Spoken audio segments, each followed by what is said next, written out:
Okay, here's our video today. Galvanism and Frankenstein. And it is a science video. Or you can call it today pseudoscience, but we'll talk about that.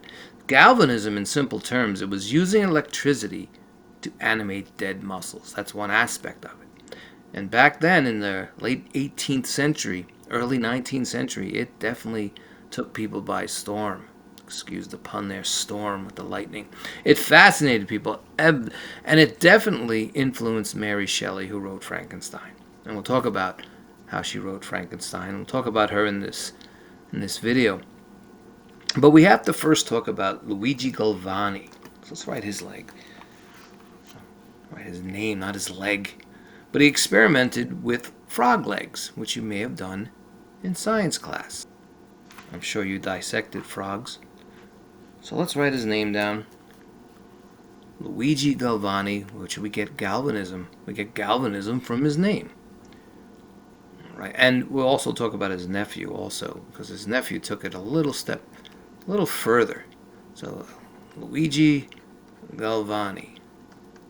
And around the 1780s, he was experimenting, and some say it was by accident, but he placed two metals inside of, and I'll show you the picture of this, and he caused the frog legs to twitch through electrical stimulation.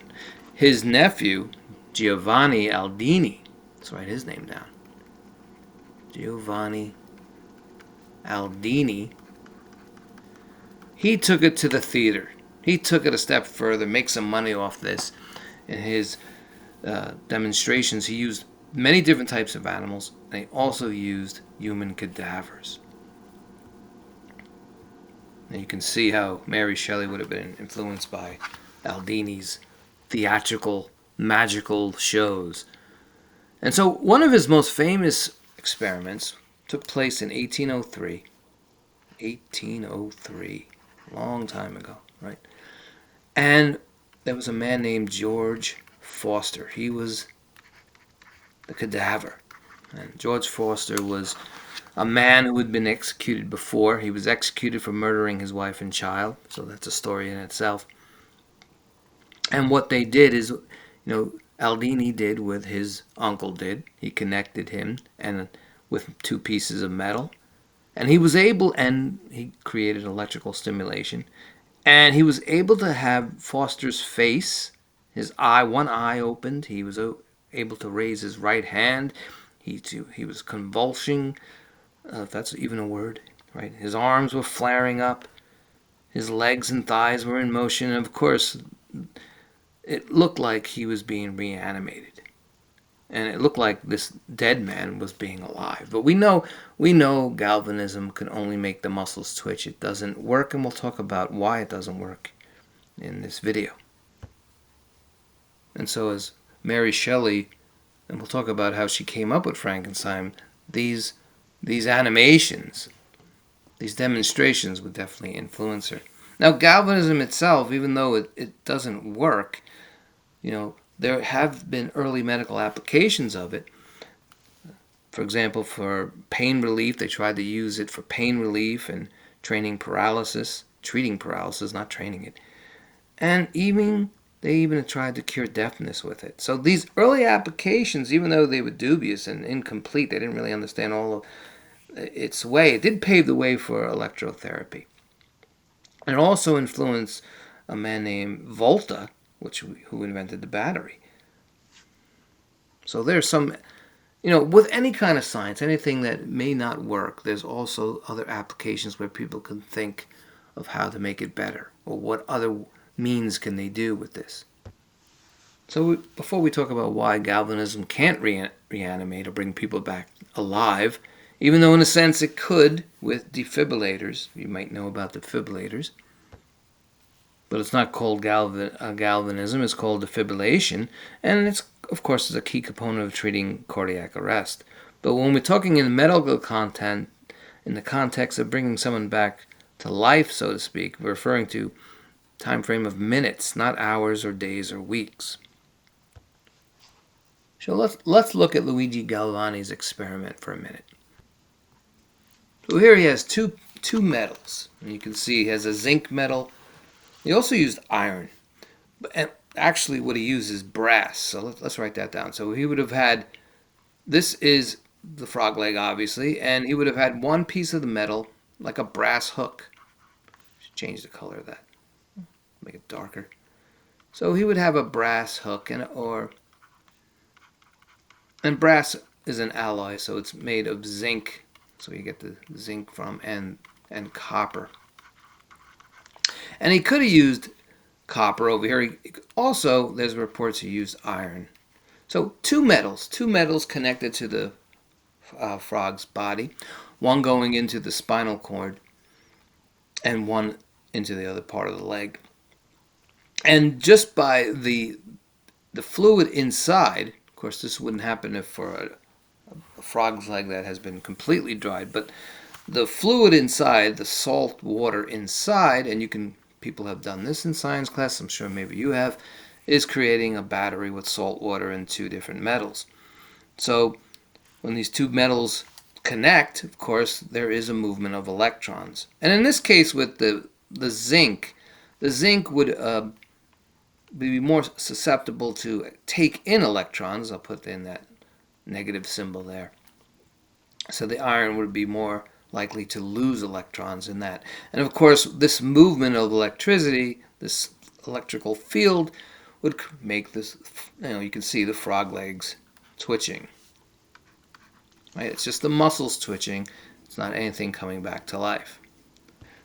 But again, you can imagine if you saw this with a cadaver, as his nephew was using, and the cadaver's moving his arms up and down, that would be a very, very gruesome scene. But now let's shift to Mary Shelley and her writing of Frankenstein. There's Frankenstein's castle in Germany. So, Mary Shelley wrote Frankenstein. When it was finished, she was only 19 years old when she finished Frankenstein. And the word Frankenstein, by the way, is just it's a common name in Germany. It actually comes from a Frankish word, means stone of the Franks. Let's write that down. Write it in the sky here. Stone, Frankenstein, stone of the Franks. And this castle goes back to the 1200s or even earlier. So, of course, anything when you go back that early in time, and there's always some kind of stories that generate from it. You can imagine the stories that Mary Shelley heard of that happened in Frankenstein's castle. And of course, we don't know if she ever visited the castle, but we know she was in Germany, and she definitely would have heard stories about the stone of the Franks of Frankenstein's castle. Now, she said it all came to her in a dream, and of course, she was definitely influenced by Galvanism. And it's also important, maybe, to point out that the creature, is not Frankenstein. That was the doctor, Victor von Frankenstein. Actually, Victor Frankenstein. Not sure if there was a von there. And throughout popular culture, of course, we call Frankenstein's monster Frankenstein. So why doesn't galvanism work? We're using electricity to reanimate a dead body back to life. Fails. It fails because a dead body is much more than a collection of muscles that can be made to twitch. Electricity can definitely stimulate muscle contraction, but it's not going to restore the systems in life, and it's very complex. And let's write some of these things down. If I can find my pen today. One is the lack of oxygen and nutrients. We're talking about cellular death. Once cellular death happens, it's irreversible. And cells need, there's that arrow there, fix that arrow. Cells need oxygen, definitely. So without oxygen and nutrients, the body will die. And when blood circulation stops, the cells aren't getting these nutrients and oxygen, and they will die. There will be a metabolic shutdown, a cellular breakdown, and it's irreversible. That alone, that's it. You can twitch the muscles all you want. The cells are gone. And of course, then the next thing is brain death. This is irreversible also. Brain death. And the brain is extremely sensitive to the lack of oxygen. And brain death, brain cells will die very quickly within minutes without blood flow. Once the brain is dead, and even if the other parts of the body can be re-stimulated, there's no central command center, right? So there's no consciousness. And electricity is not going to help that. And of course, with brain death and cellular death, there's organ failure.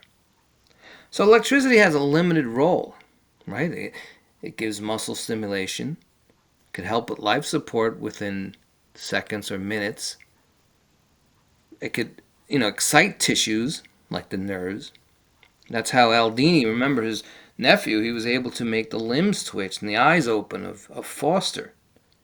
But that was it. There was no consciousness, there was no brain, and all the cells were dying. So, it's not just a simple spark of life, even though that was very popular in the 18th century.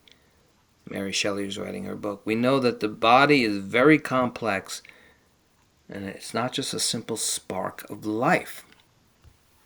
But who knows in the future? And science fiction is just that, science fiction, and Frankenstein makes a great story anyway for us to think of other things that perhaps we could fix. Who knows? That's our video today.